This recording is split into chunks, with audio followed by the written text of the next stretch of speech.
Hello everyone, Loremaster Sotek here, and happy Thursday to you guys. Hope you're all doing well and enjoying these daily videos. We're finally doing an okay job at that.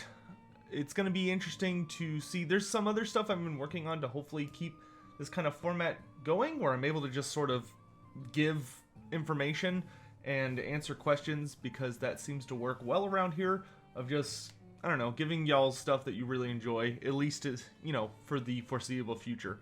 But let's go ahead and get started on today's questions. That way I can get back to working on some other stuff. Our first one today comes from Dario Bortolotto. He asks, who was the strongest ogre ever? And if an ogre eats a troll, will he be satiated for life? So the strongest ogre that we know of is Grease's Goldtooth. He is insanely strong. I mean, we've talked a lot about him, so if you've been watching prior episodes, then you're probably fairly familiar with his feats by now. But yes, he has accomplished some truly staggering feats of strength, and his battle prowess is second to none. There is definitely not any particularly famous or legendary ogres in the past who have matched his levels of skill when it comes to just being an absolute brutish powerhouse. I would say Greasus is probably, like, if I had to pick one character from every race and then put them in order of like my favorites, Greasus is probably in my top 3 of all Warhammer Fantasy characters. And then the second part, so no, unfortunately for the ogres, if their digestive tract is very, very good at breaking down pretty much anything, and it is very easy for them to overwhelm troll meat just by digesting it, which I'm sure makes them all very, very sad. The ogres would probably love it if there was a creature they could eat that would regenerate reliably enough for them to at least feel full for a little bit. But that particular thing would not work for them. When, you know, the most famous instance of that is when Grom the Paunch ate troll meat. But the thing about Grom was that he was like a diminutive little goblin, and his digestive system ended up winning out over the troll meat. It just took until after he had swelled up immensely, and it was kind of like a contest to see if Grom was going to explode or manage to digest the troll meat before it killed him. And in Grom's case, he just got really, really big from it, and he actually ended up absorbing the troll's regenerative properties. But even Grom, once he digested the troll meat, he just had all that empty space then. So Grom is like quite a glutton and eats lots and lots and lots and lots of stuff. That's why when he was raiding through the Empire, Grom was actually really, really slow. Compared to previous WAs, it was relatively easy for many people to get out of his way, just because Grom and his army would stop like every time they beat somebody to not party, but essentially party, like throw a feast so Grom could eat a bunch. And he kept doing that until he got kind of near the end of the Empire, like to the coastline, because that's when the shaman, old Blacktooth, who, if you read Grom's story, Blacktooth is really, really important. He's Grom's like favorite advisor, and he's a really powerful orc shaman. But he was the one that kind of kicked Grom's ass into gear and actually got him to start doing important stuff, which led to the invasion of Ulthuan and some other stuff.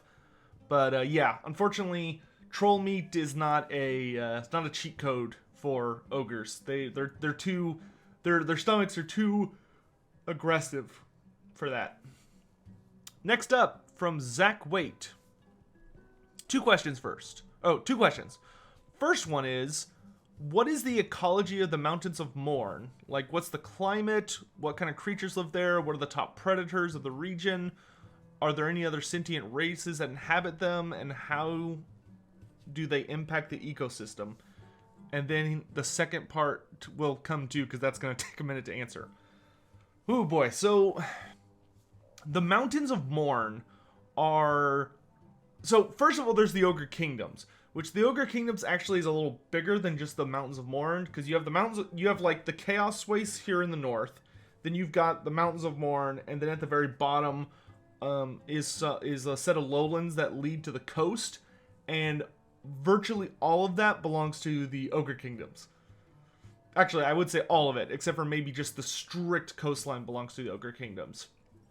And so, for their nation, the way that their terrain is primarily made up is you go from the sand and stuff on the coastline up to the Haunted Forest, which the Haunted Forest is a pretty humid, gross, nasty forest with a lot of fog and just really unpleasant stuff. Then you go up into the lowlands that will lead you eventually to the mountains. And these lowlands are known as Gnoblar country and that's why they're called hill goblins, is because they lived in a really, really hilly, I don't want to call them, like, they're very grassy hills, but like the kind of like nasty yellow plains grass, you know, where everything's kind of dead, but it's still like full of life. It's just a very rustic type of life. But once you get past Gnoblar country, you start hitting the Mountains of Mourn themselves. And the Mountains of Mourn are actually a pretty interesting place as far as ecology is concerned, because so when you head up into them, either from the Darklands or from Gnoblar country, you basically go up and up and up until you get into the proper mountains, and you will be cut off from seeing pretty much anything outside of the Mountains of Mourn, because when you start heading into the lowest peaks, there is a permanent like cloud cover, like it's kind of like a fog, and it's because the Mountains of Mourn are so cold that once you start getting up into them proper, there's almost like a barrier between them and the lower areas, like the Darklands, which are of course known for having like permanent ash clouds and just being a horrific wasteland that's really, really hot. And then the more humid climes of the Gnoblar country and the Haunted Forest. So once you cross that barrier, you're in the actual Mountains of Mourn. And you basically will be taking a step back through time into an ice age. The Mountains of Mourn are just kind of permanently locked. So an interesting tidbit is that the Warhammer Fantasy planet and its actual true form, before anybody messed with it, was almost entirely covered in ice. It was a massive ball of just frozen continents, and the primordial creatures of those eras were used to that.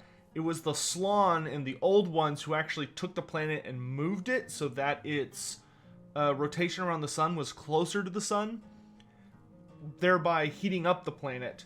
So a lot of that melted away. But the Mountains of Mourn is one of the only places in the world where, due to some shenanigans with the Chaos Waste and its extreme elevation, it has maintained it's basically like a look back in time of what the entire planet used to be like.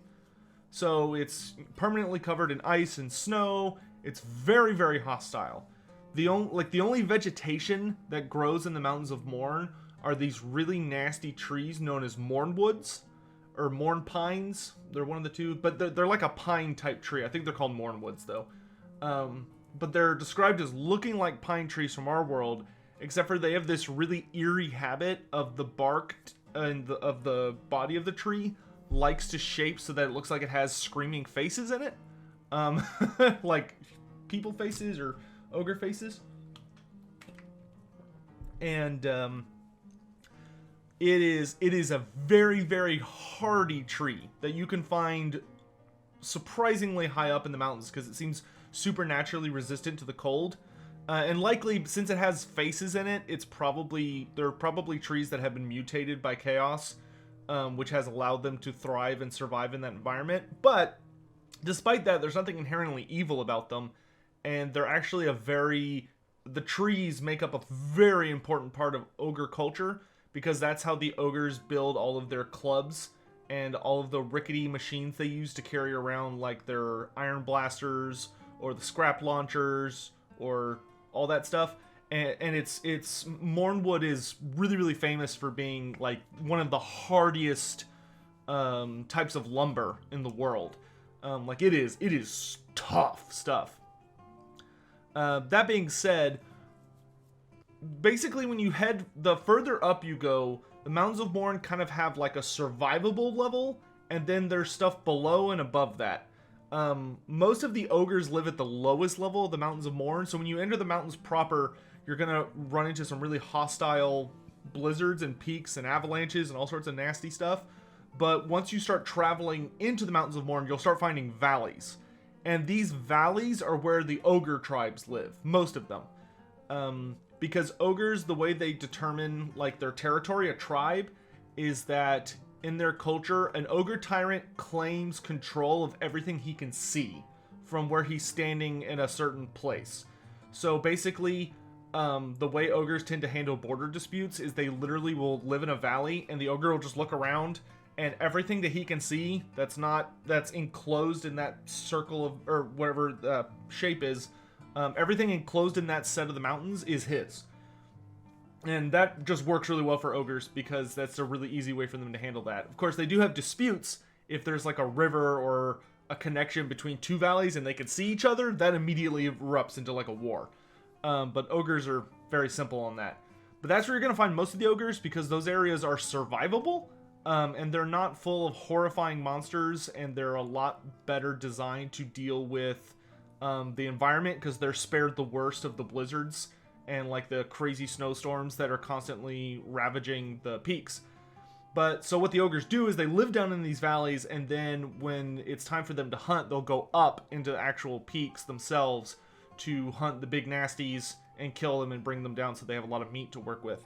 Now, some of the ogre tribes do live further up in the actual peaks themselves, but it's very rare, and these are like known as the hardiest tribes. Like, they're the badasses among ogre kind, because that's such a big deal to be willingly living up there. Beyond that, if you go into the upper peaks, you basically are going to reach a point where no non-primordial creature can survive on a regular basis. Like, even when the ogres go up into the highest peaks, they have to only be there for a very limited amount of time, and they have to be careful to time their hunts between blizzards. Because if they're up there during a blizzard, it does not matter how powerful of ogres they are, they will get wiped out by just the weather. Because it's that deadly and dangerous up there, and it's that frosty. Now, there are creatures that live up there, but they're all creatures that have adapted to it. You know, they're either primordial beings that have been around for tens of thousands of years before the old ones even showed up, like the Mourn Fangs and the Thunder Tusks and the Stonehorns, or they are creatures that have like a supernatural connection with blizzards, like the Yetis or the Frost Dragons and stuff like that. Beyond that, they do have seasons, like there is a summer, winter, fall, and spring, but basically it just goes from in summer, it's like not as, like there aren't as many blizzards in the upper peaks and the ogres can raid more frequently, to winter where it's basically just like blacked out and there's no sun and the blizzards are just permanent for an entire season. But it never warms up. Like, it's always ice and snow. The only other thing worth noting as far as like the actual, the caves. Of course, being a mountain range, there's virtually an infinite numbers of caves and tunnels that go all throughout and underneath the mountains. And these very, very rarely are used by the ogres. Obviously, that's where they'll like throw unwanted babies, and that's where you'll get like your gorgers and stuff like that. They'll usually throw them in a cave and seal the entrance with a big rock. But it connects to like all sorts of different tunnels and stuff. But for the Ogre Kingdoms, that's where you're going to find in the Mountains of Mourn your lost dwarf holds, like the fallen ones, or the secret ones if you're lucky, that are disguised. That's also where you might find certain Skaven undercities, and of course most of them function as lairs for just tons and tons of nightmarish creatures. As far as the climate, like the weather and stuff like that, there is a lot of blizzards and stuff, but it actually is a lot deadlier than that, because the thing about the Mountains of Mourn is they are bordered to the Chaos Wastes. So whereas in the old world, you have, you know, the most northern empire settlements, and then you have like Kislev, and then there's like Norska up here, and Norska like has even an ocean between it and the proper chaos space. So there's like a lot of borders separating Norska and the civilized realms of men from the mutating effects of the chaos waste. Ogre Kingdoms do not have that. The mountains of Mourn are literally just bordered smack to the chaos waste. Like there is nothing protecting it. So the chaos wastes have a profound effect on the weather of the mountains of Mourn and cause all sorts of weird things to happen all the time. Probably the most famous event, which occurs on a regular basis and the Ogre Kingdoms have a lot of respect for, are a series of volcanoes in the far north known as ice volcanoes.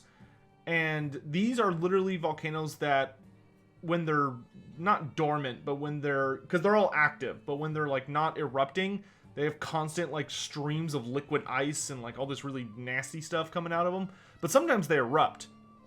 And when they blow up, what will happen is that they will basically create these massive, like we're talking mountain-sized glaciers on land. Like these just colossal glaciers made of enchanted ice. And the worst part is not only do these things spawn at a freakishly fast speed, like they'll believe they form in a matter of hours during an eruption, but they start to move. And what they'll do is they'll basically start sliding south like an unstoppable monster, like a battering ram. These mountain-sized piles of ice will just start gliding south at a surprisingly fast speed. They're noted as moving as fast as the charge of a Rhinox. So, you know, probably at least 20 or 30 miles per hour. And they will just crush through anything and everything in their way. You know, creating new valleys or smashing through smaller mountains and stuff like that. But they just start plowing their way south until basically the damage they sustain from moving south and the changing weather causes them to fall apart or melt or be destroyed. But like the ogres have to watch out for these things because they can easily come into your valley and just wipe out your entire tribe. Furthermore, this isn't technically a climate thing, but some of the mountains in the Mountains of Mourn are alive due to the warping effects of chaos. And living mountains are some of the scariest things in Warhammer Fantasy, because when I say a living mountain, they're not like golems, like they don't have arms and legs or nothing like that. No, they're alive in that they're vaguely sentient things, and what they do is that if you try and climb a living mountain, it basically it is able to manipulate itself to try and either get rid of you or to lure you to a particular area. For instance, the living mountains are very, very fond of causing avalanches or rock slides to kill potential climbers. But there's like a really, really famous one in the Ogre Kingdoms that's actually surprisingly far southeast, but it's called Mount Thug. And Mount Thug is, in ogre culture, if you can successfully climb Mount Thug and make it back down alive, you are like a god. Like that's a big freaking deal for ogres, because it is such an active living mountain that it has a very nasty habit of manipulating the pathways to climb it, so that you'll end up going into or around its mouth. And it literally has a set of rock jaws that if you get lured into, it just chomps and eats you. You're dead. Which is pretty terrifying to think about. I would not want to get devoured by a mountain. Which, fun fact, if you actually read the, I believe it's Sigvald's story. Sigvald has a book that's just called Sigvald. And if memory serves, if you read that book, he encounters and deals with a living mountain when he goes to fight Galrach, the father of the Chaos Dragons. And then the last part of your ecology thing are the predators. So the greatest predators of the Mountains of Mourn are frankly just a very long list of ancient primordial monsters that are capable of surviving the insane blizzards and cold temperatures found in the highest peaks. You know, things like chimera, cockatrices, manticores, certain kinds of breeds of manticores. Stonehorns are a very, very nasty creature. Thunder tusks, Mournfangs, yetis. You know, those are all super duper nasty things you can run out there. But the most famous and deadliest monster that I know of in the Mountains of Mourn is actually a particular frost dragon named Ymmerdrak. I think it's Ymmerdrak. But Ymmerdrak is a serpentine dragon, so he's like the high elf style of dragon, the ones with the really long bodies. But it's a big old dragon that an ogre tribe tried to fight him once. Like a huge, really well kitted out tribe with like a full tyrant, wizards, massive army, weapons, all that crazy crap. You know, they had like scrap launchers and all this stuff. They went to fight him, and he killed the entire tribe in a single attack. And all he did was he used his breath attack once. So Ymmerdrak just went bleh, and everybody died. Because it just froze all of them into like a giant glacier with a single stroke, and he proceeded to just with his claws be able to just casually pick out the ogres one at a time and eat them at his leisure. So they were basically just like refrigerated meat for him for a good long while. So the ogres do not mess with him because it's a death sentence. Like there is nobody that could even begin to think what it would be like to challenge him in close combat, because nobody's ever made it that far. He just literally breathes on you and you die. So I would say he's probably the most apex predator, but there are a couple other famous monsters out there. Like there's a famous cockatrice who's been terrorizing the ogres for like a couple hundred years, and like if you go to its caves, it's literally just like walking into a museum full of statues, because it's just killed everybody that have ever tried. Like it's a very sneaky cockatrice, so no one's even ever seen it and walked out alive, because by the time you see it, it's already too late and it'll turn you to stone. And then it eats your insides. And then for sentient races, the only sentient races in the Mountains of Mourn are ones that y'all should be familiar with. You know, ogres, gnoblars, skaven, different types of greenskins, and there's a pretty good amount of black orcs. But none of them have an impact on the ecosystem, because in the Mountains of Mourn, it's not you that will have an impact on the ecosystem, it is the Uno reverse card in that scenario. You're just trying to survive the ecosystem. It does not give a damn about any of the Warhammer Fantasy races. And then your second question here was, how many ogres would it take to screw in a light bulb? Contrary to what this question would suggest, I truly think it would only take a single ogre to screw in a light bulb.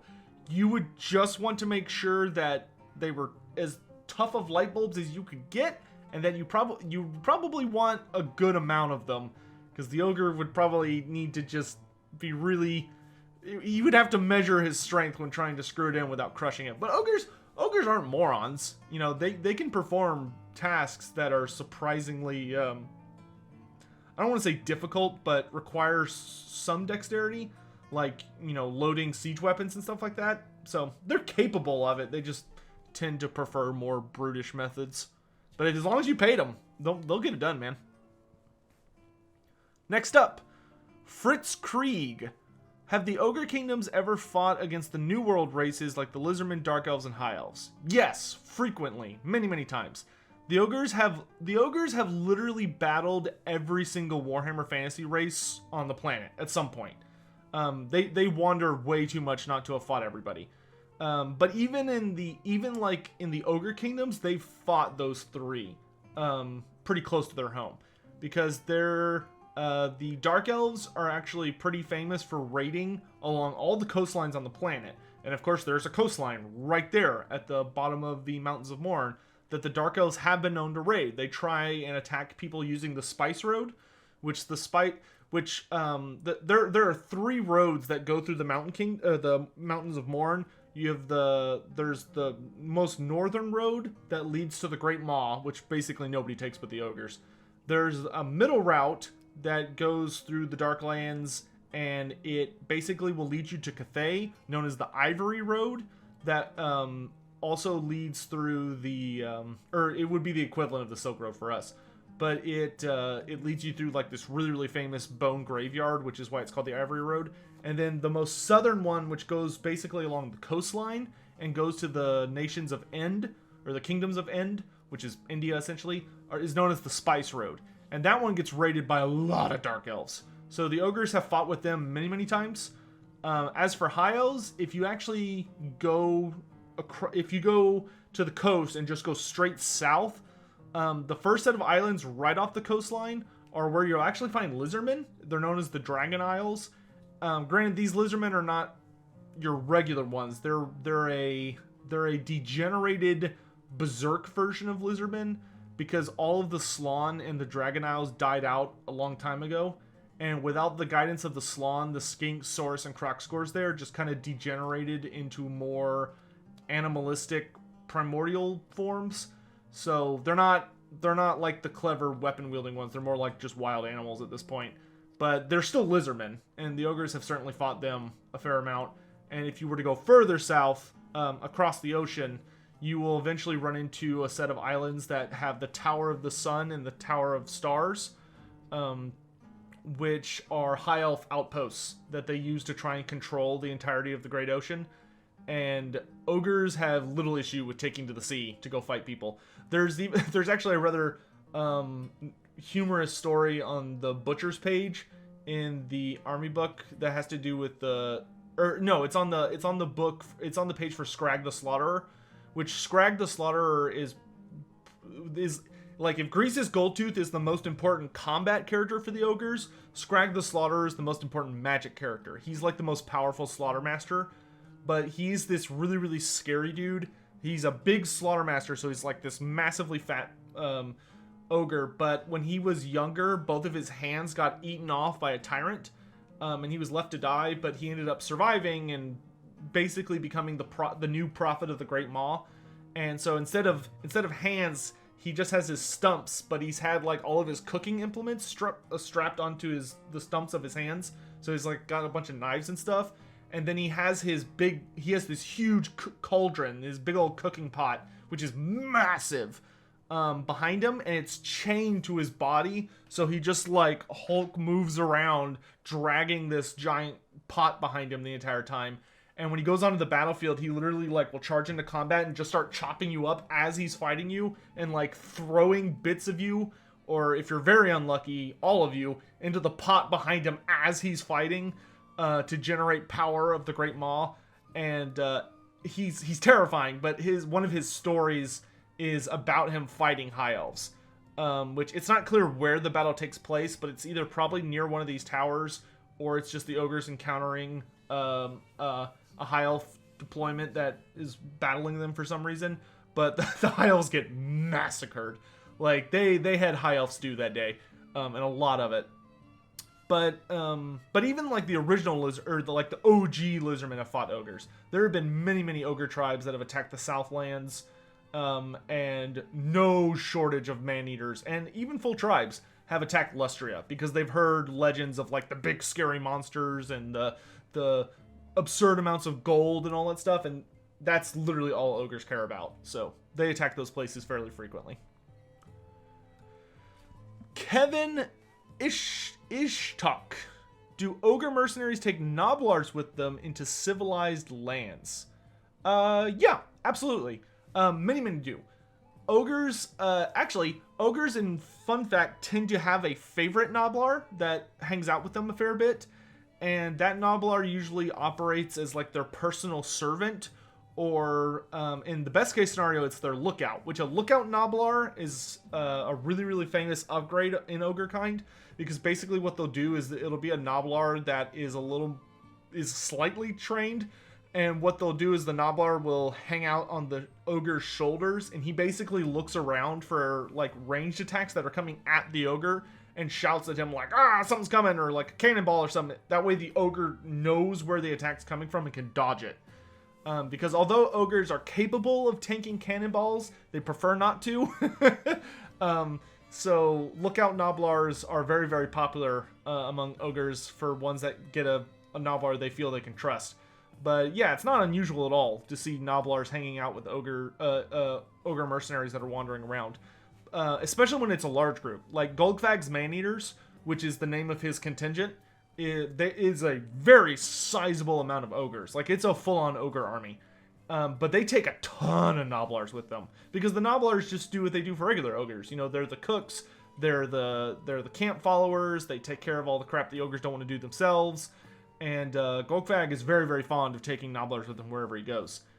We actually see this in the final battle for Carrick 8 Peaks, because when Belagar Ironhammer hires Golgfag Maneater to support the dwarves, he invites the ogres into the hold, but he tells them they're not allowed to bring any greenskins with them, so Golgfag has to ends up eating all of his gnoblars. Like, they kill and eat them all because they weren't allowed to take them into the hold. Even though Golgfag protested this by saying gnoblars are not really greenskins. But the dwarves were not having any of it. And today's last... okay, so we do have a question here from Marco Polish, and I just want to say, dude, I saw your questions. We've already answered all these in prior episodes, so I'm just going to go ahead and skip it. So our last question for today is going to come from Kevin Ishtok. Again, okay. He says, do ogres ever worship other gods when living in the nations of men, such as Empire Bretonia? No. Ogres stick very, very much to just worshiping the Great Maw. The only time we have seen exceptions of when ogres seem to pick up other gods is when they become Chaos Ogres. That being said, I would not be super surprised if there are some leftovers from some of the older editions where maybe an ogre picked up a different religion, but at least once they got the ogre lore really well established and really like locked in their religion of the Great Maw, the only time the ogres have other gods is the Firemouth, which is very similar to the Great Maw. It's just something that's a little closer to them, and of course it's just a big volcano. But you have the Firemouth, the Great Maw are the only acceptable deities in ogre culture, and then if you become a Chaos Ogre, you're inevitably going to end up worshipping the Dark Gods. So, yeah.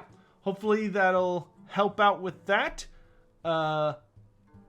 Thanks for all of today's questions, guys. We still got so many to go. But you know what? We're making progress, and that's what matters. Thank you all so much for watching. I will see you guys at the very least tomorrow morning for the last episode of the Ogre Q&A for this week. Because just a reminder, the Q&A episodes will not be on weekends, only on weekdays. So, till then, thanks for watching, guys. Take care of yourselves, wash your hands, all that jazz, and I'll see you then.